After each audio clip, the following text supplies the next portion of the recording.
recording? Okay, wonderful. So I see we have Sophia from Hungary, um, Adrian from the United States, Kim from the United States, Mexico, UNCG, very nice. Isaac Ferguson, oh yeah, very nice to see our own students. Very good. And so I see some people started putting some comments in the comment window. Spain, Leila, very nice to see you. All right, so it seems like the system is working. So with your permission, I will record this session and then share it with the students who could not attend live. Very quickly, so the agenda for today is one, to give you an update as to where we stand in the project at this time. And then two, what's going to happen in the next few days or few weeks, I guess, until the end of the project. And then most importantly, and that's what I would like to spend most of the time on, your questions and answers about the project, maybe some questions you have about the process, or perhaps you have some concerns or maybe some suggestions. Very curious to hear that. So I'm not going to talk about the details as to how the project works. By now, obviously, all of you know. So the focus is on how to wrap it up, how to finish it up in the most efficient and effective way. So first, a quick update on where we stand. So we had 1,500 students in the early track. They started in January and were done in March, early March, right? Mid-March. And so by now they are done with the project. So it's been like 2-3 weeks ago since they completed the projects. We received their reports from the early track, distributed them to the professors. The professors evaluated the reports and sent them back to us. And so now we are consolidating all those evaluations. We pretty much have all of them now in. I think there are like 2 or 3 more professors who have not submitted their evaluations yet. And so once we have them, which probably will be on Monday, we will send out the feedback to the students so you know how you did, what professors think about your work, the feedback, the grades, all of that will be done probably on Monday. At the same time, we will also send, already have actually sent the reports to the client companies so that one, they can give you feedback as well, and we will wait for that. We will see how much is doable. And so you should understand that some of the companies are getting hundreds of reports. And so if you try to print them, that's like this much paper. And it would be unreasonable and unrealistic to expect that the clients, the busy CEOs, company founders, startup founders, will be able to read all of the reports and provide detailed feedback on each of those submissions. So what will probably happen is they will provide some generic feedback to the whole cohort, maybe with some references to some specific reports that caught their eye, maybe something very interesting that they saw, or something that is, especially useful or insightful. Now, one of the reasons we share the early track reports with the clients right away and not wait until we have the complete collection for the semester is because we have almost 4,000 people in the late track.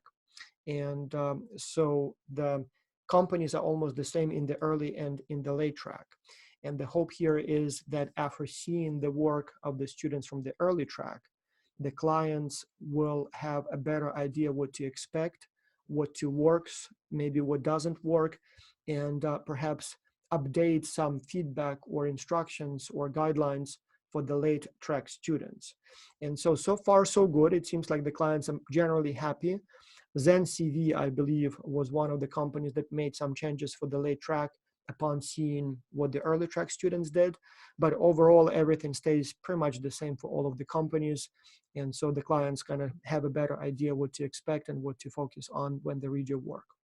So that's the early track. They're pretty much done. They will get the feedback on Monday, but the certificates and the final recommendation letters, those will go out in mid-May. So we will do that when we have the entire cohort ready, and we will send out the recommendation letters and the certificates to the early track students at that time with the whole group, with the whole semester cohort. And again, one of the reasons for that is it takes a huge amount of time to prepare those things. I mean, we have almost 6,000 people this semester, 5,500. And preparing the certificates, the recommendation letters, sending out thousands of those letters, it's a huge endeavor. It will take us probably about a week to put all the data together, to set up all of the tools and software that we use to generate and send out those reports. And we simply at this time don't have the time to do it. So, I mean, ideally, I guess we want to do it twice a semester for the early track and then for the late track, but it just would be too time consuming, too difficult to do it 2 times a semester. So we wait until the late track is done and then set everything up for the entire cohort and then send them out all at once to the entire group. Second, the winners are selected for the semester, not for the track. And so we have to wait until the end of the late track before we can rank all of the reports for the whole, both of the tracks, and then select the best teams for each category, for each team, select the best professors, and do all of that. So if you're in the early track, then you're almost done. You will get the feedback on Monday and the certificates and the recommendation letters sometime in May. Now, the late track, that's a whole different story. So you guys are now approaching the most important and the most time-consuming and challenging period. So we have 2 more weeks to go, and here's what's going to happen during, during these 2 weeks. So your Section 3 drafts are due tomorrow. And you know how that works. You've done already Section 1, Section 2. So as I told you, the deadlines in place and the deliverables that you need to submit each week are designed not so much for us to evaluate your work, but to prompt you, to keep you on schedule, and to prompt you to do something every week. In the early years of XCulture, we had only one deadline, which is the final report at the end. And as you can imagine, many teams didn't do much and waited until the last day to actually start doing something. And that was not good for anybody. So students would wait, procrastinate, and then like 2 days before the deadline, so what do we do? And that's too late to do something. So students were not happy with the performance, clients were not happy with the suggestions, professors were, not happy because everybody else was not happy. So many years ago, we instituted this weekly deliverable, scheme. Now, again, in the ideal world, we would like to provide feedback on your submissions every week. The problem, again, is that we have almost 1,000 teams in the early track, and it's physically impossible to review your submissions on Monday and give you feedback sometime Tuesday, Wednesday, or even a week later. We are talking about thousands and thousands of pages, almost 1,000 teams. Each team submits on average somewhere between 5 to 10 pages. I mean, you imagine what, we are talking about tens of thousands of pages of text coming into our system every week. So what we do is we make those reports available to professors. And so some professors actually read them carefully and provide feedback. The coaches see that as well. And so again, for themselves, they know what's going on. And so we can, at the individual basis, provide the feedback, but it would be very, very difficult to provide it to each team separately. So what we do instead with the feedback is, if you would like to get feedback on your intermediate deliverables or on the draft of your report, you can always contact coaching@xculture.org and get feedback from the coaches. But it would be hard for us to do it for all 1,000 teams or 800 teams that we have in the late track. Many teams do ask for that feedback. And again, I'll be honest with you. I mean, it's not even that coaches are smarter than you. Probably they're not. I mean, they have a little bit more experience because they completed XCulture before. Some of them completed the XCulture several times. Some of them have been coaches for a few semesters. Plus, they received additional training in what a good report looks like, what the common errors look like, mistakes look like. So they sort of know a little bit better how to do those reports. In addition, we train them how to provide feedback, but the value is not so much in them being more knowledgeable. Again, in many cases, many of you may be more knowledgeable than coaches. The whole value comes from the sort of set of additional eyes looking at your report. So it's not so much that they know something you don't know. It's more about an external person, an impartial person, looking at your work and sharing their opinions and thoughts. So just like if somebody asked you to provide feedback, again, you may not necessarily know more than the person who produced the product, but by just being an external impartial observer, by looking at that work, you can probably spot some problems right away, and maybe you can spot some things that you like. And so sometimes for those who wrote the report, it's not visible immediately because, they spend so much time working with it, so you kind of become a little bit blind to some of the things that may be wrong. To you, everything looks clear, but when an external person looks at it, some of the problems, maybe some lack of clarity, or maybe some of the ideas may appear wrong. And so that's what they will share with you, and that's where the value is. So in any case, the report section, the third one, is due tomorrow, and then the fun begins. The week after, you are requested to submit a draft of your full report. And again, we will share them with the professors, but the goal here is something different. So it's not so much to show your professors how little or how much you have completed, but it's one, to prompt you to complete as much as possible. And two, it is your chance to check your work for plagiarism. So let me talk about those things separately. One, the reason we would like you to submit the full draft of the report before the deadline is because it's just like with every exam, every school assignment you have. After you submit your work, you always wish you had another day or two. Like no matter when the deadline is, you always feel like, oh man, if I only had an additional day or two to complete it. And so here we sort of move the deadline a week earlier so that you complete as much as possible. It will not be a finished work, obviously. You will always, after submitting the draft, you will think, oh, I wish I had more time. But the good news is you have that extra week. And so by prompting you to have everything in one document early, we are sort of helping you to not wait until that final deadline and have something a week before the final deadline so you can still complete the work. Second, and probably even more importantly, you can check your work for plagiarism. Again, we have people from 89 countries this semester, if you count the professional track. And obviously the standards of academic integrity and how plagiarism is treated is different in different countries. Here in the United States, it's taken extremely seriously. Many students literally were kicked out of the universities for plagiarizing. It is taken as a very serious offense here, and it's a big no-no. Now, the problem is that you have a team, and even if you personally do your job well and you never plagiarize and all of the writing that you put in the report is original, you never know if your team members did the same. And so by submitting the draft to turn it in and getting the plagiarism report back a week early, you can test your work, you can see if it's been plagiarized or not.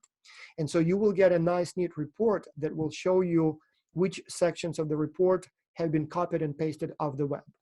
Now, in most of the cases, there is no problem. So there would be about 1,000 teams in a given semester in Xculture, a little bit more. And of those, maybe only 20, 30 have problems with plagiarism. And even then, it's not a huge problem. And most of those fix the problem before they submit the final report. What happens in many cases is some team members do not necessarily respect copyright as much as they should. And so they would copy some stuff off the web. And then when we confront them, when we tell, well, we see that you copied half of a Wikipedia article, usually the response is, and that's why I'm sort of talking about it in a almost like a positive tone, because I kind of can see where they're coming from. So almost in all of the cases, they say, well, I had to write a description of this country, and my English is not very good. And I found this article on the web that describes the country. So I thought the client would enjoy reading a good, nice article written by someone else than my broken English and my description. So I was just trying to produce as good a work as possible. And that's why I copied and pasted somebody else's work. It kind of makes logical sense, but again, that's not how it should be done. And again, if you think that some students from some countries are dishonest or do not respect copyright, again, the standards are different. And one of the points of Xculture is to put you in a situation where you can experience those differences. It's the same thing in business. I mean, tomorrow you will graduate, you will manage a company, you will work for a company, and you will notice that, some people, not necessarily from some countries, I mean, just some people, sometimes they plagiarize, sometimes they steal designs of products, from their competition. Sometimes they maybe produce knockoffs. Sometimes people just are not entirely honest. And again, yes, it happens more in some countries than in others, but it is what it is. And the whole point of Xculture is to give you an opportunity to experience it in real life. And so you will submit the draft, and you will get a plagiarism report, and you will be able to see if there are any problems or not. And then at that point, if you see a problem, you will have time to fix it. There are several things that happen at that point. Some students sometimes say, I don't care. I did not plagiarize. I should not be responsible for the work of my team members. So it would be unfair if my grade is affected, and it would be unfair if I have to do something about it. So give me my A+ or 10 or 100% or whatever the scale you have in your country, and punish that student who plagiarized. Again, that makes sense. And some professors, actually, that's exactly what they do. They look at the plagiarism report, and if there is a problem, but it's not something that their students wrote, they say, okay, you are off the hook, you are fine. I will talk to the professor of the student who plagiarized. Others say, well, it's a team project. Again, for XCulture, it's not so much about your own performance. We have exams for that. So we have exams where we test your knowledge, we test your performance, so we know how well you personally do. XCulture is an exercise. It's an experience in teamwork. And just like when you will have your own company, or just like when you will work in a team, in a company for somebody else, you will be judged on the product, on the outcome. Nobody will come and say, okay, Tim Cook or Steve Jobs or Bill Gates, you personally did a good job, but your company screwed up or your team screwed up. So for this reason, we will still like you, but will not like your company. I mean, no, it doesn't work that way. So the clients, they see the product. And so here you are producing the product as a team, as a company, essentially, right? As a consulting team, as a consulting company. And as a team, if you cannot produce it, so if it happens that there is a problem in your product, nobody is going to come and say, okay, well, there were 6 of you, so which one of you made the mistake? No, as a team, you will get a low grade.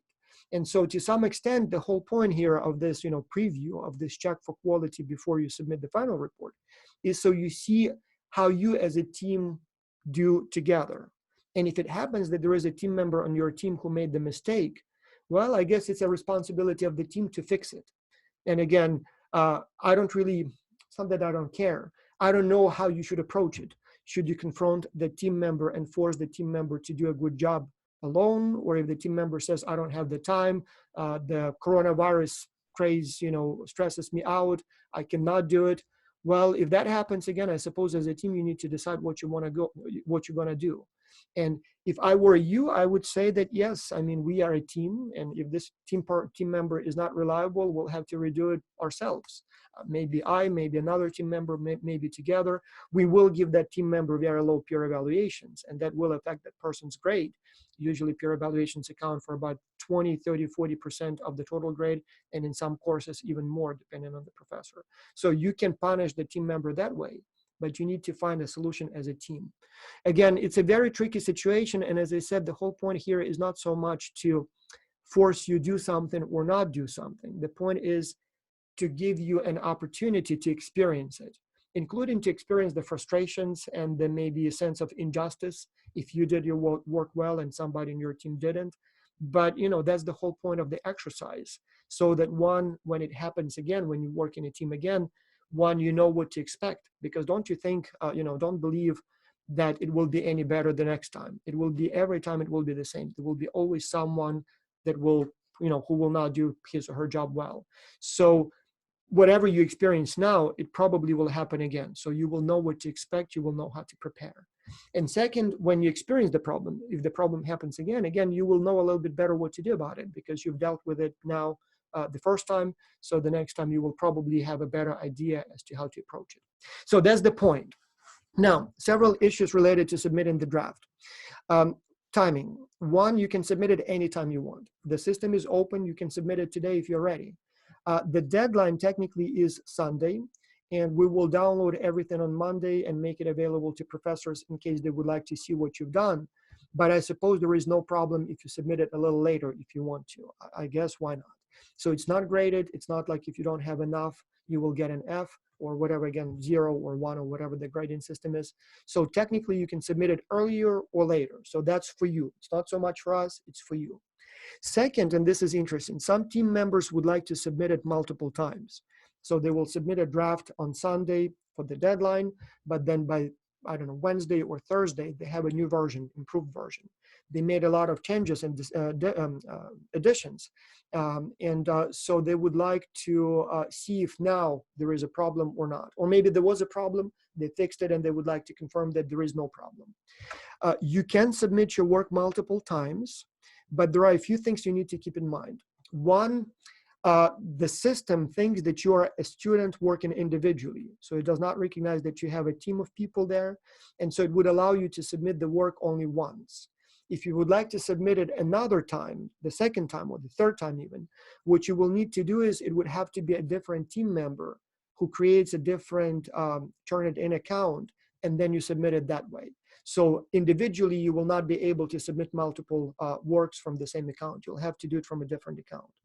Second problem, and this is a very, very important issue, so please listen carefully. The system doesn't know, again, that you're on a team.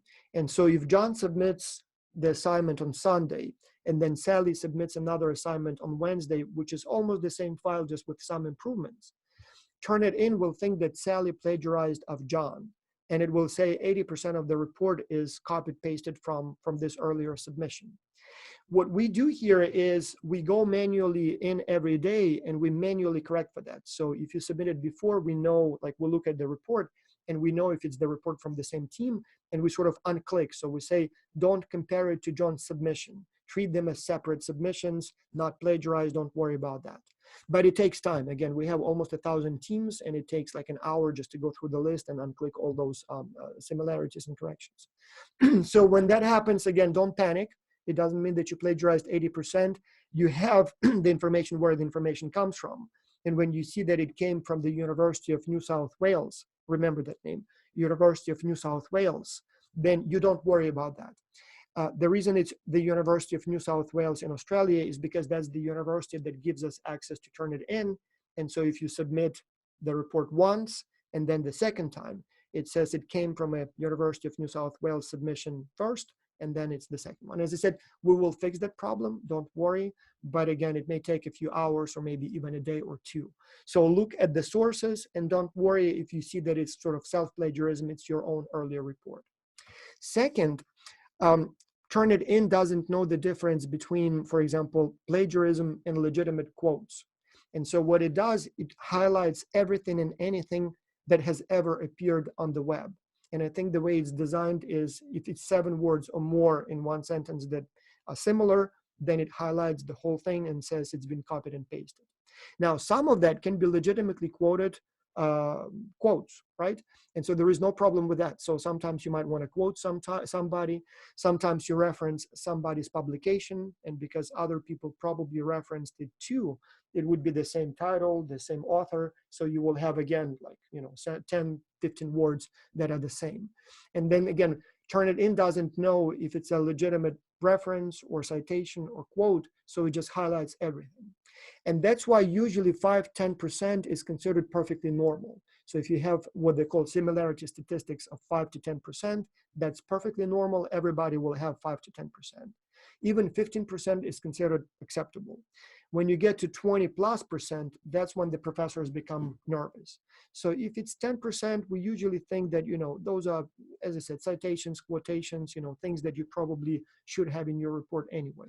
But if 1/5 or 1/4 or 1/3 of the report is copied and pasted, that's when we're like, oh, no, something's wrong here. So it cannot be just a collection of quotes, quotations. So obviously something's wrong there. So when you will get the report, don't worry too much about the number. Look at the sources, look at what's copied. And so that's where you will see the actual picture. And that's pretty much it. So then you will submit it, you will get your report. It will take a few hours for the report to be generated because, again, Turnitin goes to millions of websites and checks against all those millions of sources your work. Obviously, it takes time, but a few hours later, you will have that report. You can download it as a PDF file. You can share that with your team. So whoever submitted the report will have to do it. And and then hopefully everything's fine. You don't need to make any changes, but if there is a problem, you have a whole week to fix that problem. The final report, we will check it for plagiarism, but we will not give you the plagiarism report. And the reason for that is that, one, you cannot do about that anything anymore. And so what happens is in some cases there is still a problem, and then students panic, and then the students, start hating each other, and students bombard us with emails saying that, it was not me, it was somebody else on my team. So we don't want you to be stressed about that. We don't want you to, to agonize about it, and we don't want to deal with those emails. So what we do is we do download the plagiarism statistics. If it's all good, we are just happy. We don't do anything about it. But if there is a problem, and as I said, out of about 1,000 teams, there will be somewhere between 10 and 20 teams that will have sort of problems. Of them, like 5 will be really problematic. Like there will be 5 reports where like 2/3 of the report is just a direct copy paste from like Wikipedia or some other articles. Those are problematic. And there will be another like 10, 15 where some things are, like whole paragraphs are copied, but nothing super big. And so we will contact those teams. We will talk to those teams. We will give them a chance maybe to fix the problem again. We will talk to their professors. So those are the teams that we will deal with. So with the final report, sort of no news is good news. If you don't hear from us within a couple of days, it means that everything's fine. You don't have to worry about it. And as I said, most likely it will not be a problem anyway. As I said, the vast majority of the teams never have a problem with that.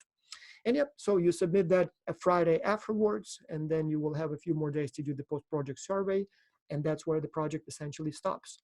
So at that time you are done. We will still have to do a few things with the certificates, with the evaluations, with the recommendation letters, but otherwise it's pretty much done for you. Now, some professors do have some post-project assignments.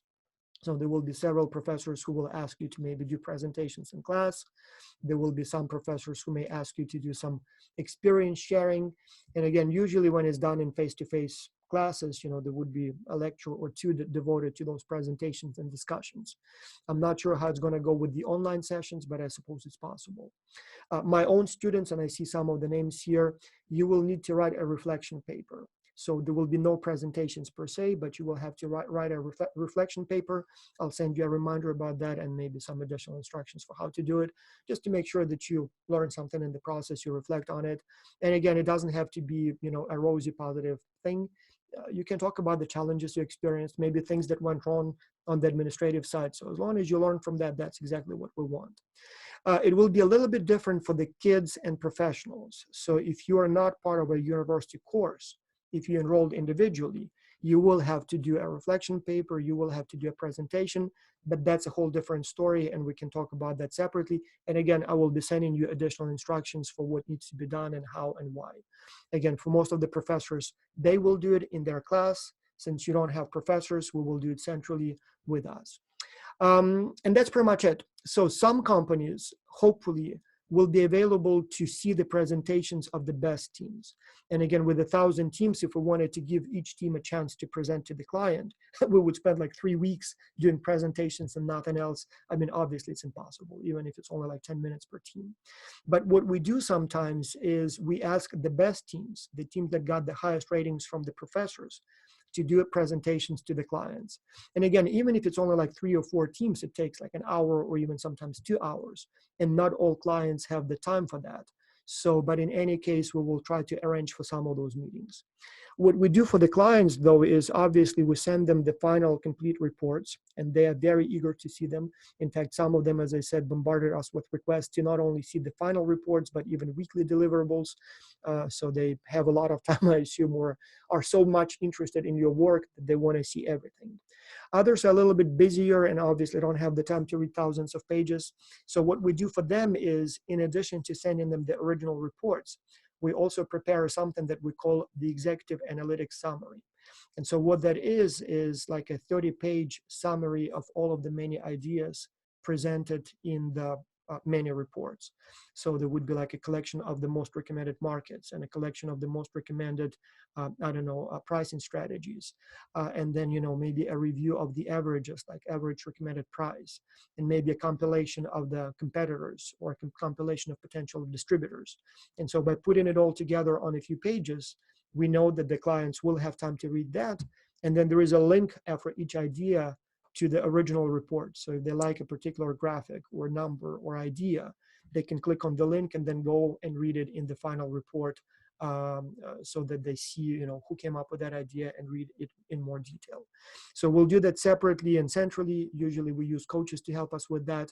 So this way we ensure that if they don't have the time to read the whole stack of reports, at the very least, they will read the summary. And then sometime in May, you will receive your recommendation letters, you will receive your certificates. We used to do it only upon request, but because most of the students want to get those, it's more efficient to send it all to everybody at once rather than deal with individual requests one-on-one. Keep the copy. Again, you never know when you need it, when you will be applying to maybe graduate programs or jobs. Those are the things that will differentiate you from the rest of the crowd. Okay, I'm gonna stop here. I see we have a bunch of questions. So I would like to answer those questions. We have about half an hour left. So let's see what questions we have. So an anonymous attendee, somebody who didn't provide the name, asks what percentage of plagiarism is allowed in the final report. It's a very good question. And as I said, there is really no clear-cut answer. It's not one of those things that, you know, like 18 is good and 19 is bad. It's a progressive scale. And even Turnitin itself kind of color codes it. If it's below, I believe, 10%, it's green. If it's below 15, it's yellow. Below 20, it's orange. And above 20, it's red. And that seems to be more or less reasonable. Again, in every case, if it's below 10, we don't even look at it. We assume everything's fine, because usually, as I said, you would have some SEP references, citations. Those are usually, you know, acceptable and even expected. And so that's not a problem. If the percentage goes up to about 15%, I start looking at it more carefully, at least for my students. And again, in many cases, it's still okay. Maybe they used some extract from the company website and quoted it as such, so referenced it as such. Maybe they also cited some sources and there was like 2 pages of references, and those usually come up as similar because somebody else cited them as well. But again, I take a close look and make sure that everything's fine there. If it is above 20%, that's where we can be almost sure that something's wrong. So there would be at least like 1 or 2 paragraphs that are definitely copied and pasted, plagiarized essentially. And sometimes even worse than that. And as I said, there will be like 5 teams where it will be like 40, 50, 60%, and sometimes even more. And that's where you're like, okay, that's a problem. Again, in all of those cases, we send that information to the professors. So, I mean, obviously, if you have like 30+% of plagiarism, we will disqualify you from winning the competition. So, and if it's more, we will potentially not even give you the certificate. But again, it's extremely rare that that happens. And so usually what we do is we don't see our role as a judge. So we will compile the statistics, send it to the professors, and then leave it up to the professors how they want to use that to affect or to decide on your final grade. So I hope that answers, but again, answers your question. But again, that's one of those things where it's not, you know, a yes or no answer. It's a complicated issue. Raya is asking how to know what to do, so not sure what that means. How long will it get to know if our report wins or not? That's a very good question. Again, I'd like to say that we will know the winners in mid-May, but more likely than not, or at least based on the prior semesters, on the experience in prior semesters, it probably will be late May. And the reason, again, for that is that, how should I put it in politically correct terms? People are people. If you think you have a bad team member, and especially if you think that because that's a student from some, I don't know, low-ranked university who doesn't know how to work well, no, that's not true. People are people.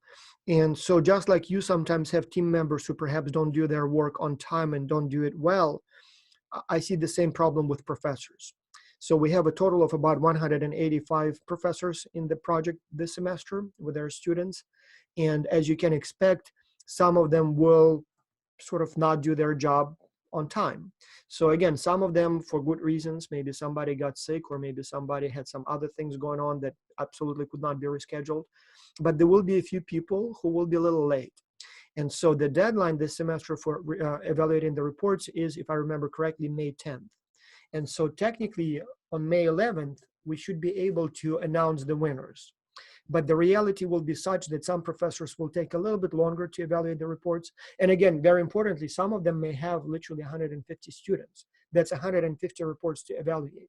So the way it works is that the professors have to evaluate the reports from the teams of which their students were members of. Like, for example, if let's say I have 20 students, that would be 20 teams and 20 reports that I have to evaluate. And so if it's only 20, you can probably do that in one day, maybe a little bit more, depending on how carefully you read them. But some may literally have 150 reports to evaluate. I mean, again, like this much paper, thousands of pages. And sometimes it just takes time. And so realistically, 80% of the people will be done before the deadline and 20% will be done a little later. Some will be done a little bit, like a few days later, but there will be some that will probably not be done fully until May 15 or maybe even May 20. And then when we have those evaluations, again, what we do is we use the consolidated evaluations and we select the best reports. But usually we would take about 10 to 20 for each company and then take a close look at them one more time to decide which one or ones are the best. And so usually we try to have one best team per company, but in most of the cases we end up with 2 or sometimes even 3, because again, they're all good and it's impossible to say that this one is best and this one is not best. So usually it would be like 2, maybe even 3 reports per company that are really, really good and can be considered winners. So out of 1,000 teams, there will be, as I said, 1, 2, maybe 3 per company. And that makes it about 10, 20 to 30 teams total that will win the competition out of about 1,000 teams. And so honestly, by the time we process all of that, I'd like it to be May 15 or so, but more likely than not, it will be more like May 25th. That's when we can announce the winners. So we'll see how fast we can move this semester. So, but that's the realistic forecast. Do we need to suggest just one country specifically, or can we suggest more than one country? It's a very good question. Normally, you want to suggest one country, but it doesn't have to be one country only. So it is perfectly okay to have suggested a region, maybe multi-country region, or maybe a region within one country. So it doesn't have to be a country, it may be only part of the country, maybe only the United States Southeast, right? So it doesn't have to be. So there is no restriction, and whatever you define as your market, maybe it's not even geographic. Maybe your market is a specific, population that is dispersed around the world, but has a separate, a similar characteristic. Maybe people of specific profession or people of specific, I don't know, age or whatever that is. So technically it's okay. I see Theresa raised her hand, and I will lower the hand just in case it was an accident, but if you would like to raise your hand and ask a question in person, do raise your hand. If I see new raised hands, I will add you to this panel and we can talk. So you can type your questions or you can raise your hand and I will be very happy to see you. In fact, that's my preferred way to do it. Meanwhile, let me move through the questions. Do the peer evaluations have anything to do with our grades? Yes. The answer is yes, absolutely. The rules of Xculture are that the project must account for no less than 20% of the total course grade, and the peer evaluations must account for no less than 20% of the Xculture grade.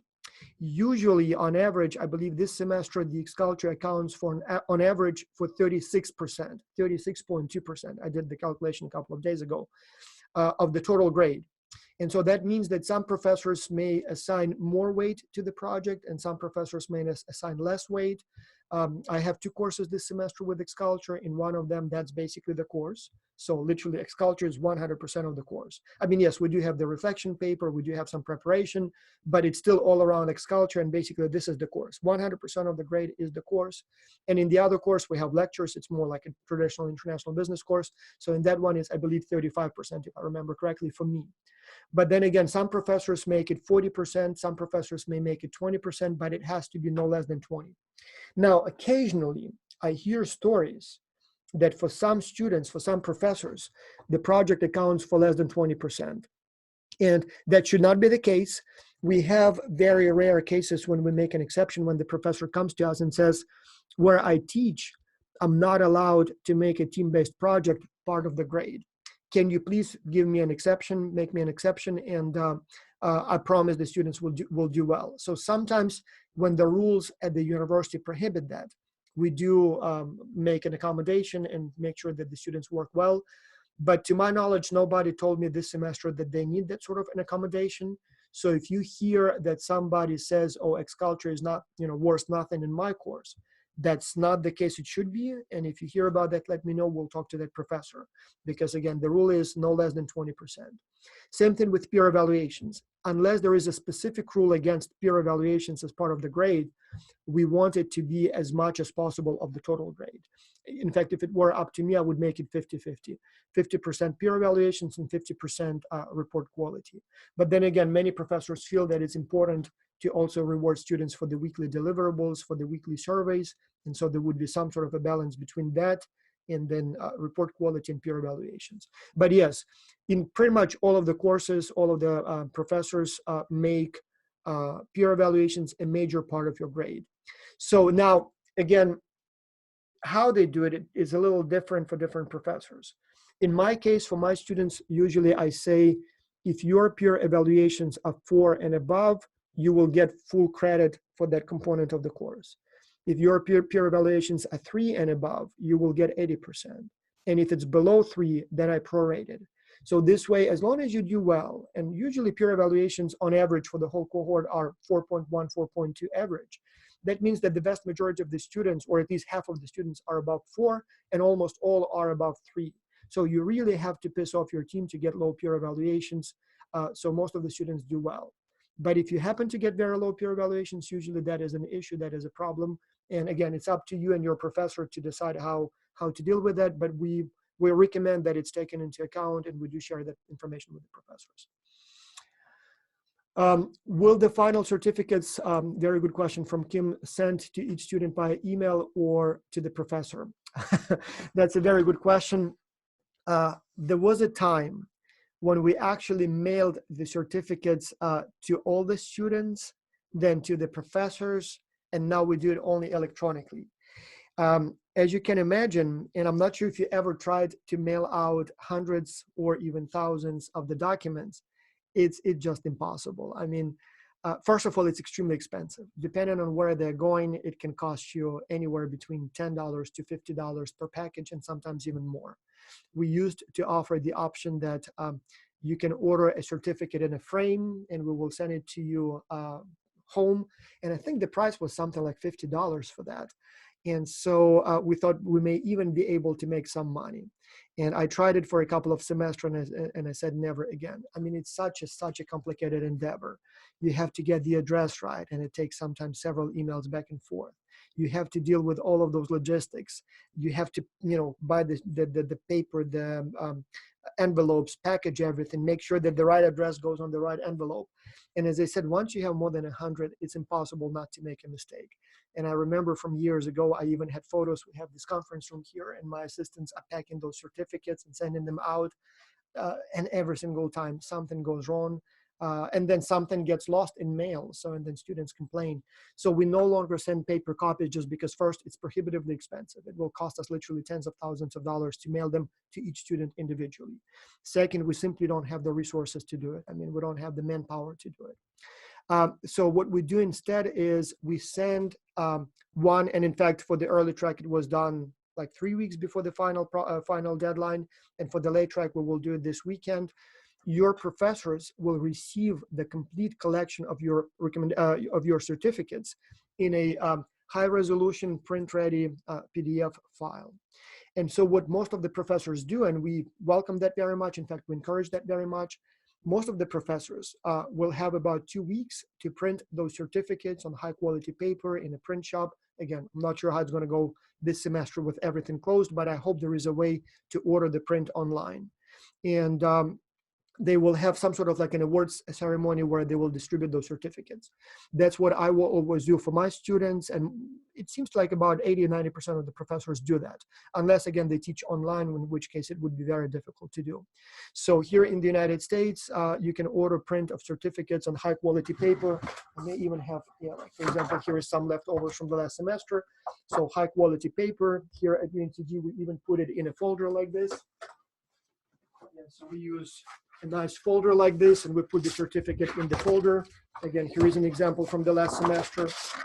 And so they are not expensive. It's like 7 cents to print it on high density glossy paper. And usually I just order the print online. If I have, let's say, 20 students, it will cost me like $10. Nothing expensive. And then on the last lecture, I would distribute it to the students, and we would have a little nice celebration. And the winners, if we know the winners, we would even put it in a nice kind of, glass frame and give it to them. Some professors don't do it because, again, maybe they teach the course online, or I don't know, whatever the reason. But many actually do a big deal out of this. In fact, at some universities, there would be even a big award ceremony. Some universities invite the university, I don't know, president, sometimes even the mayor of the city. We get photos sometimes where it's a big, big event. And that's great. That's exactly what we welcome. How it's going to be done this semester, I don't know. With the COVID-19, I'm not sure if there will be an opportunity for a face-to-face meeting for distribution of the hard copies of the certificates. But the important thing is that the professors will have the printable, print-ready, high-resolution files sometime by the end of this weekend. And so technically, they can print it locally and distribute it to you, and I hope they will find a way to do it. But because not all professors can do it, and because you also need to get your reference letters, we will send you each and every one of you, an email with your, there will be 4 things in that file. There will be your performance review. There will be the results of your tests, all those tests that you take every week, like cultural intelligence and whatever else you take. And finally, the certificate. It will all come to you as one big, gigantic PDF file, high resolution. Like when you download it, it will be something like 30 megabytes because it's a very big, high resolution file. And then you can take it and print it, at a print shop or maybe at a home computer. For the certificate, I recommend printing that at a special, specialty shop, because again, they will have better paper, they will have high quality resolution. You want to do that so it looks professional. And then for your recommendation letter, again, you can print as many copies as you want as you're applying for jobs or whatever else you need it for. And then the rest of the document, that's more for you. Again, there will be a detailed review of your own performance review, how you compare it to other students. So therefore, yes, the professors will get your certificates sometime in the next couple of days. You will get your certificates sometimes towards the end of May, once we have all of the details and can write also the recommendation letters. Very good. So let's see what other questions we have. Alberta, my team has to submit draft and final report by Turnitin, and they will have different class ID. Yeah, so Alberta, yes, you are correct. So you will have to submit the draft and you will have to submit the final report. The important thing here is that there is a different class ID. So, or assignment ID, I think it's the same class ID, but it's a different assignment. When you go to Turnitin and you enter the class ID and the Xculture password, you will see 2 assignments, and one of them in capital letters says draft, and the other one in capital letters says final report. So you will submit those 2 as 2 separate assignments. One student can do both, because again, Turnitin sees them as 2 separate assignments, but you will have to do it in the right assignment. What sometimes happens is students sometimes submit the final report in the draft class or section. And that's a problem, because in that case, we will not realize that that's your final submission. We usually kind of look and check for everything and make sure that we didn't miss anything. But the only thing you should worry about is that you have 1 class, but 2 assignments. And you click on draft when you submit the draft next week, and you click on final report when you submit the final report week after. A very good question comes from the anonymous ND. Do kids participate and compete against the university students? It's a very good question, and there is probably more to it than you realize. So we have several distinct different categories of participants in Xculture.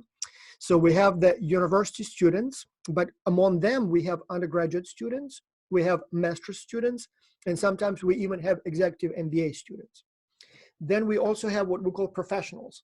So adults who are not students, who applied individually. Some of them would be sort of, university age, but many of them would be in their 30s and even 40s. They want to get the experience. And so they go in a separate track. And then we have the teenagers, we have the kids. So again, we have quite a few of those this semester. And that's a very, very good question, how we want to do in terms of selecting the winners. And honestly, each time we look at that sort of in a complex way. So we have the awards committee, and we'll look at who emerges as good reports. We definitely look at the reports up from the kids, separately in a sense. So we make sure that we don't miss anyone just because it's a kid team. But then we try to decide how we want to select the winners each time based on the discussion. And I will tell you this, again, it's not sure if that's what you would expect or not, but honestly, there is really not much difference in quality across those four categories. You would think that MBA students generally produce better work than, for example, undergraduate students. And that, I don't know, kids produce weaker reports than adults. And it's not always the case. I mean, really, it's not always the case. I don't even know what it depends on, but somehow we usually don't see a huge difference in quality. And so usually we try to have at least some of the kids' teams in this, final cohort. We don't have like a separate kid award and a separate adult award. But as I said, in many cases, the differences are minimal and we don't know why. With kids, I don't know, maybe they consult their parents, and that's something that we actually recommend. So we want them to learn as much as possible. And if that means talking to the adults, getting some input from the adults, we will welcome that. I mean, that's what we want. We want parents and kids to bond and, to participate together. Second, what you should understand that the kids that participate in X-Culture, those are not your regular kids. I mean, I've met some of them personally, like we've had several symposia and some of those kids came there. I mean, man, like some of them will make my MBA students look bad. I'm telling you, like usually people who are at the age of like 15, 16, who have the time and interest and apply to participate in something like that, those are not your average students. I mean, usually these are like true, keeners, curious, driven. So as I said, I mean, don't expect them to be much weaker than the regular university students. And the same thing with the MBA students and EMBA. I mean, you would expect them to do a better job because they are older, they're more experienced. But it also seems like they have more responsibilities in life. Many of them have families, many of them have jobs, and it almost looks like they may have more experience, but not necessarily more time. And so, as I said, when we look at the final quality, it's actually not that striking. So yes, in a sense, all of those compete against each other, but at the same time, we do look at it, kind of as a bigger picture. And if there is a particularly good submission from kids that may not quite be at the same level as the MBA students completed their work, but you recognize that they're much younger and that's a good, good submission, they may also get a Best Team Award for that as well. And that's why, by the way, again, we don't have one single winner. There will be a few dozen teams for the whole group, because as I said, it's not such a simple decision. To what extent the personal take of the professor is evaluating the report will be considered? Oh, that's such a good question. We are actually working on a paper, and in fact had a meeting about it this morning. So we are writing a paper on the differences in evaluation styles and the differences in strictness and leniency across professors. You would think, again, that professors are these super smart people that know everything and anything and know it all. But when you look at the evaluations they provide for the reports, you will actually see systemic differences. Some professors are very strict. Like, for example, I'm not sure if he's watching here, but if you look at, for example, Peter Magnuson, I don't think he's ever given any team more than 5 on a 7-point scale. Like, he's very, very strict when it comes to evaluation. And some professors may be much, much stricter in that respect. They may not, some more lenient in that respect. They may give everyone 5 or 6 or even 7. So the good news here is that we do several calculations to detect those anomalies. So we will look at, obviously, again, each report is evaluated by like 5, 6, 7 professors. So the average, hopefully, is a more reliable measure of the quality overall. Second, we'll look at the consistency in evaluations. There is a statistics that is called intra-rater agreement. And so we calculate that and we see right away if there is any report where some professors say it's very bad and give it 1 or 2, and some that say that it's very good and give it 5 and 7. If that happens, we actually look at those professor evaluations and we're trying to see what's going on here. And in many cases, we may even override some of those evaluations and give X-Culture's kind of evaluation. If we see that, for example, the professor gives everybody 7, I mean, we then start asking, did this professor even read the reports? Not to mention that, maybe he's just trying to play games here and favor his students. So we'll look at that very carefully and sometimes even sort of override some of those evaluations. Second, some of the reports, all of the reports will be evaluated by coaches. So usually we assign, each coach will evaluate something like 50 reports, And in the end, there will be a few sets of evaluations by the coaches as well.